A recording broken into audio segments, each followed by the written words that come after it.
Master, ఈ రోజు రాత్రి 3 అనుభవాలు కలిగినాయి. ఇప్పుడు ఎందుకు ఇట్లా అయింది నాకు అంటే, పైన ఉండేదాన్ని మళ్ళీ కిందికి ఎందుకు వచ్చేసాను నాకు అర్థం కావట్లేదు. మళ్ళీ ప్రపంచంలోకి వచ్చేసాను, అది అర్థం కావట్లేదు. వ్యతిరేక బాడీలోకి వచ్చేసాను. వండర్ఫుల్. ఓకే, మంచి అనుభవం మీరు పర్ఫెక్ట్ గా చేస్తున్నారు. కంగ్రాచులేషన్స్, కంటిన్యూ చేయండి మేడం.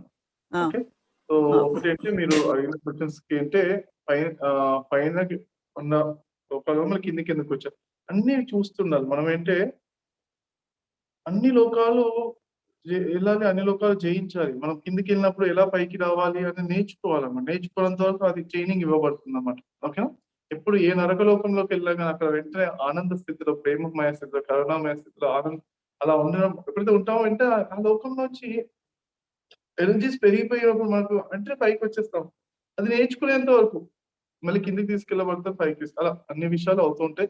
అవన్నీ ట్రైనింగ్ అనమాట. సహజంగా ఇదంతా ధ్యానమే మనకు ట్రైనింగ్ ఇస్తుంది.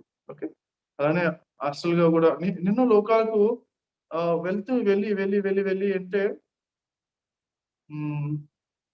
సో మల్టీ డైమెన్షన్ రియాలిటీ అంటే ఆస్ట్రల్ ట్రావెల్ అనేది ఒకనొక ఎమోషనల్ బాడీ అంటే భావనామయ శరీరం అంటే కోరికలు కానీ అన్ని నెరవేరుతాయి. ఎన్నెన్నో దాని బట్టి ఒక పర్పస్ ఉంది.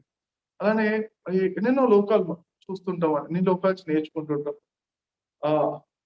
తర్వాత ఆటోమేటిక్ సహజమైన ప్రక్రియ ధ్యానంలో ఎప్పుడు ఏది ఎలా తీసుకెళ్ళాలి, ఎలా నేర్పిస్తుంది. ఎక్కడైనా కానీ ఒకటి ఏంటి, ఎక్కడైనా నచ్చని విషయాలు కానీ అంటే అనీజీనెస్ ఉన్న విషయాలు కానీ లేకపోతే ఇబ్బందికరమైన విషయాలు కానీ ఉన్నప్పుడు మనం అప్పుడు కూడా చిరునవ్వుతో ఆనందకరంగా ఉండగలిగాము. అది నేర్చుకున్నప్పుడు మనము ఆటోమేటిక్ గా నెక్స్ట్ లెవెల్కి వెళ్ళిపోతాం. Okay, wish all the best.